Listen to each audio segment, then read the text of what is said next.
This right here, it's the Rolls-Royce Spectre.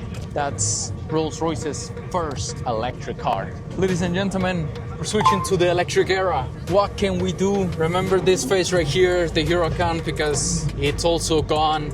No more Huracans. Now we got the Temerario with a V8 hybrid assistant. Ni modo, what can we do? No more burn, burn, only silent cars. You know, one of the cool things, here, let me point that out. One of the weirdest things is that you're paying almost $400,000 for a Lexus LFA and they did not put a hydraulic hood in it. So that gentleman right here, that's right behind me, he is the original designer of the Lexus LFA.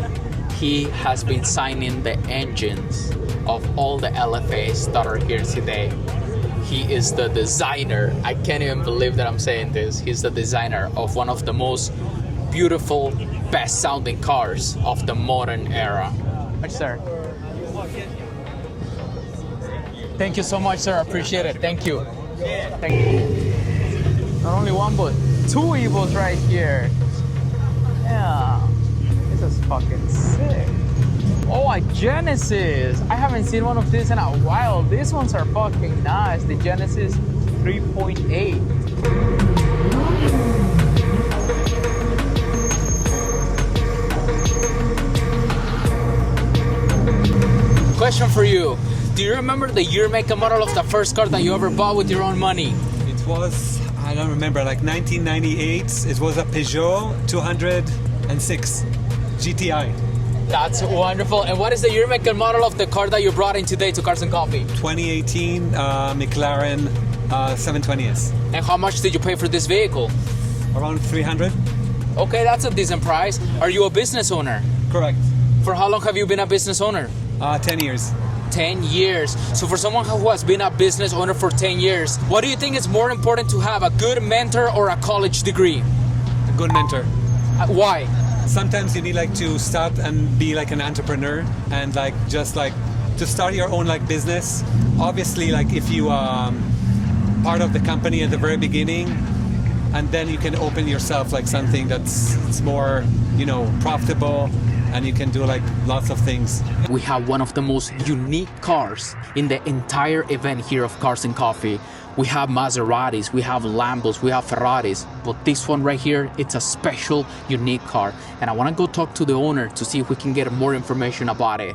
So follow me and let's get this interview started. Let's go.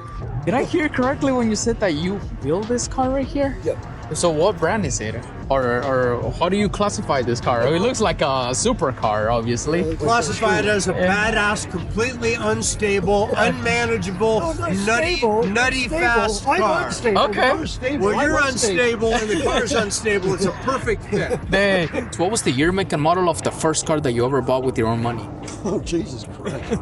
Let me see, that was back in 17, it was 19 something, about 60, no, 58. My first car. Okay. My parents bought it for me because I was a kid. And what was it? Plymouth Fury, 1956 Plymouth Fury.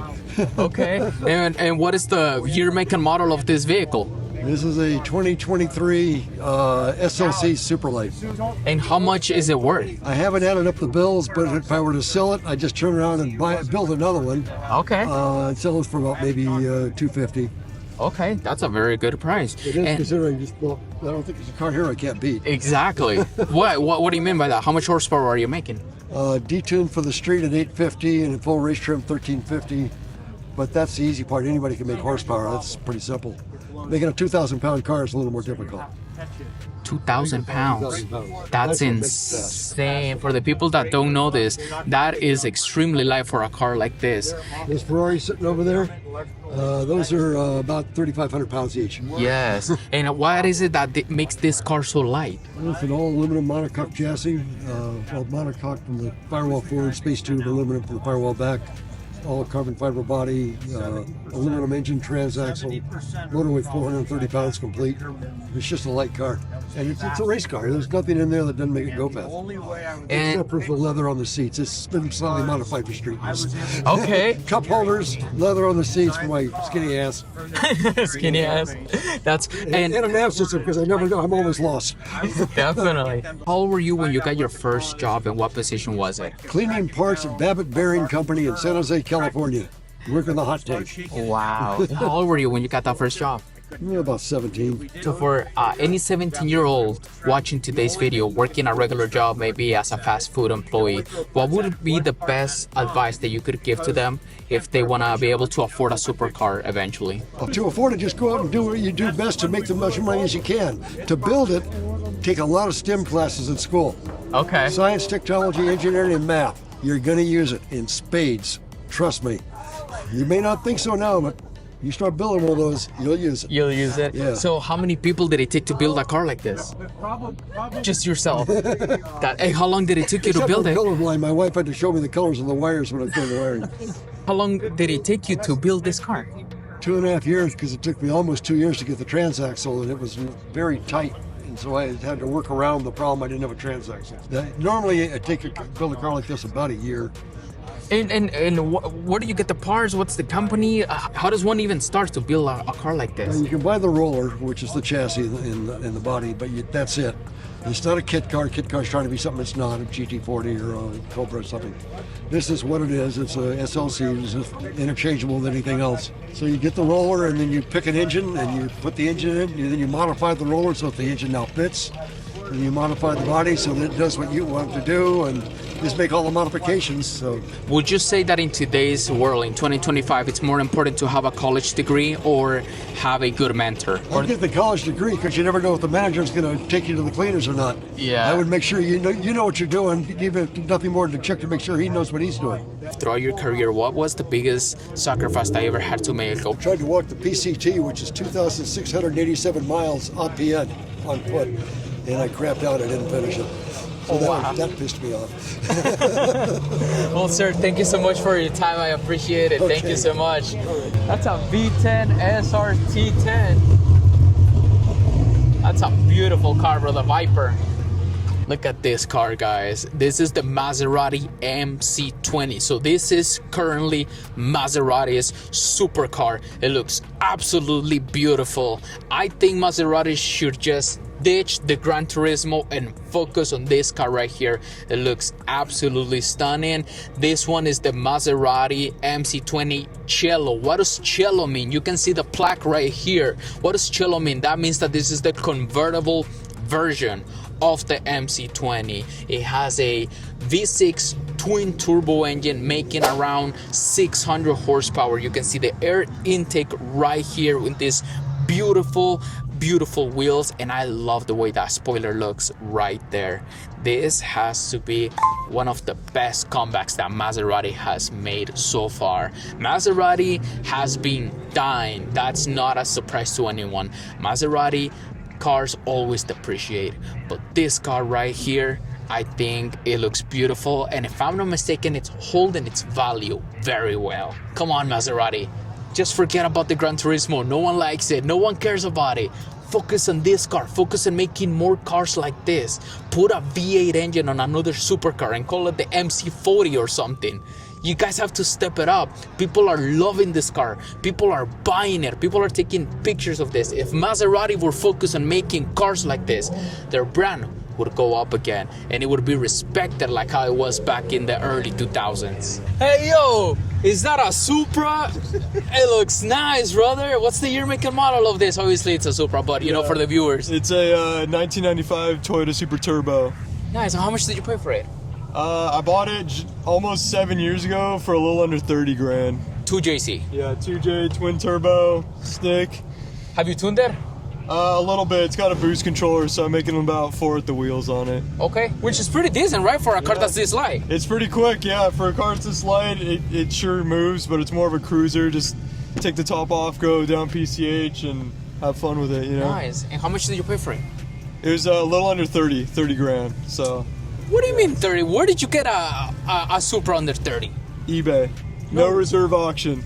Really? So is it what happened? Was it in a flood or something, or salvage, or? Title. It's just high mileage. She's got just about to hit 213,000 miles. So 1 year older than me, and she looks better than me. So For sure, brother. So what do you do for work? What do you do for a living? I'm just in accounting. I'm an accounting supervisor. So nothing too crazy or interesting. That's fine, man. Hey, at accounting, driving a Supra? Are you kidding me right Gotta now? make up for the boringness somehow, right? So, Absolutely, brother. yeah, I do some photography mainly for the show here. So, and I cruise on some, some car shows here and there. Most weekends I'm here at South OC because I live across the You street. do the photography for the car show. Part of it. I'm one of the photographers that just, walk that's around, awesome. take pictures of stuff that I like. Let me get your Instagram, brother. It's right here. Oh wait, it's on the other side. Oh, on the other side. OMG, it's at JDM. All right, that's awesome, man. I appreciate it. Have a good one, brother. Thank you. Thank you. OMG, it's JDM.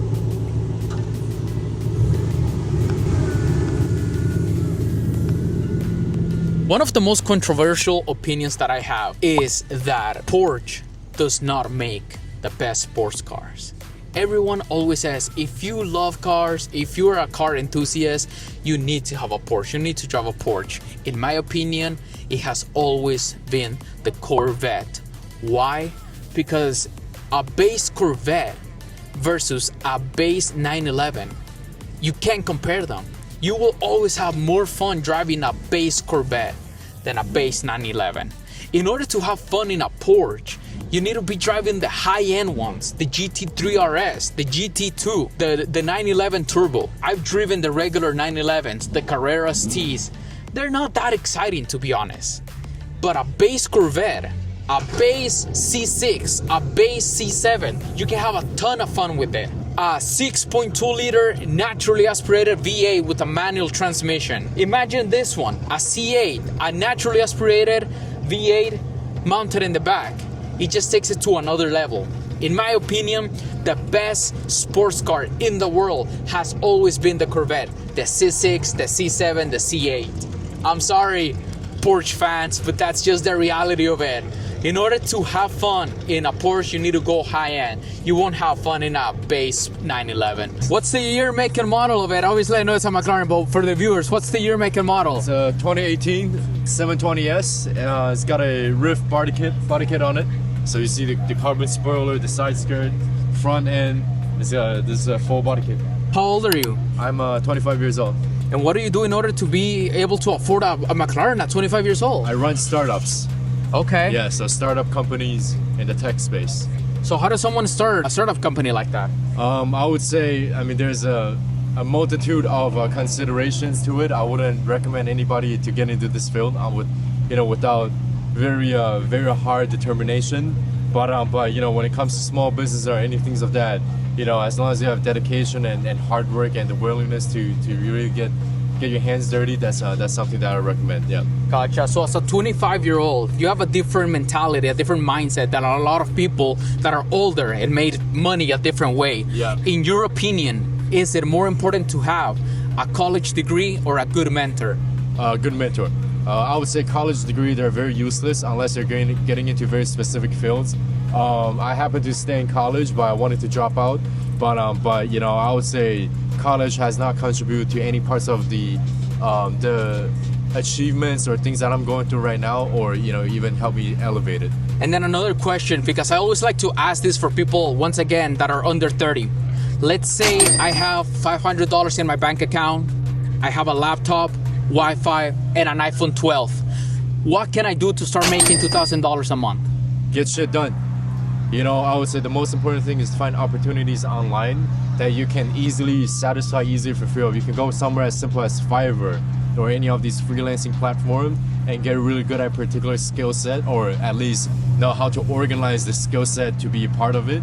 And that's gonna be my recommendation is, the difference of a mentality between a young entrepreneur and an old established or older, more established, matured, older age person is that when you're young, you have a lot of boldness and you're willing to take a lot more risk. And I would recommend people to do that early, because when you're 30, when you have a family or anything like that, you can't take risk, or you cannot be as free as you are when you're young, because essentially as long as you can sleep, as long as you can get places, as long as you're healthy, you can always make money. A lot of older people that have made millions of dollars, they made it in real estate or back when, you know, everything was cheaper. In 2025, where should young entrepreneurs be looking at putting their money? I would say, you know, it depends on your specialty, but being able to provide a particular type of services, because real estate right now is not in the best market. The stock market is not in the best condition. It's very volatile. So I would say, you know, de-risk the reliance of it being dependent on something else or some other people. But most importantly, making sure that you have full control, right? If you start your own business, a lot of times you have majority of the control on how that business is gonna operate. And not being affected too much by surrounding factors.